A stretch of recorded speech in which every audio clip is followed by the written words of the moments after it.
Hey guys, this is a Peacekeeper task guide for Mentor. For this task, you have to hand over 50,000 euros. So for this task, you do have to hand over euros that you can actually buy directly from Skier, or you may even possibly have some accumulated in your stash from either finding them in raid, or even from completing tasks with either mechanic or fence. However, it is not a requirement for the euros to be found in raid. And another way to actually get euros is rather than just buying them from Skier, you can actually list any item that you want on the flea for euros. I tend to see a lot of people list crafted grenade cases for euros on the flea market, as well as moonshine, vodka, or whiskey, but you are able to list anything that you want in order to try and accumulate your euros over time and potentially save yourself from having to just buy them outright when you unlock the task. If you don't have a single euro to your name, but you do want to complete the task, then this will cost you 8 million rubles, since the conversion rate currently is 1 euro costs you 160 rubles. So obviously this task in itself is pretty self-explanatory, and so you're probably wondering why it needs a guide. However, completing the task in itself is not the part that you may need advice on, but rather when to turn in and collect the reward that can be extremely beneficial if timed correctly, or even extremely time consuming if you turned it in too prematurely. The reason why this task can be very beneficial is because it can greatly speed up your progression towards getting Kappa,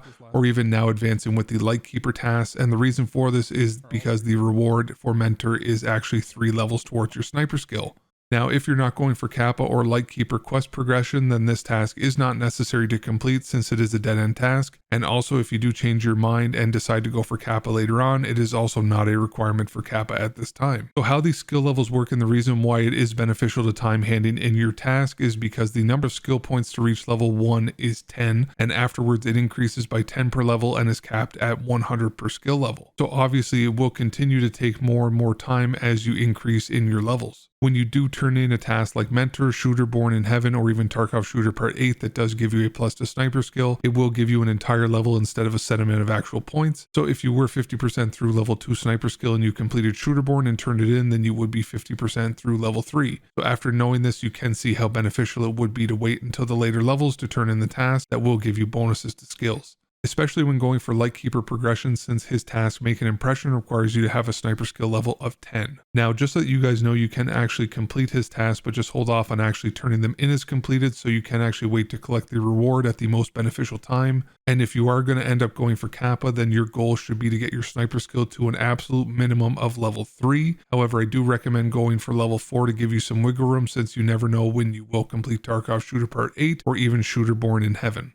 And if you do plan to even potentially go for the Lightkeeper questline, then you shouldn't turn in any of your tasks that reward you with sniper skill until you have reached at least level 5 sniper skill. Because like I said, his one task does require you to have a sniper skill level of 10. And with all 3 of the different tasks combined that do give you sniper skill as a reward, then they will give you 5 sniper skill total. So hopefully this guide was helpful to you guys and maybe provided you with some information that you didn't already know. If you're here at the end of the video, I definitely appreciate you, and I hope that you have a fantastic rest of your day.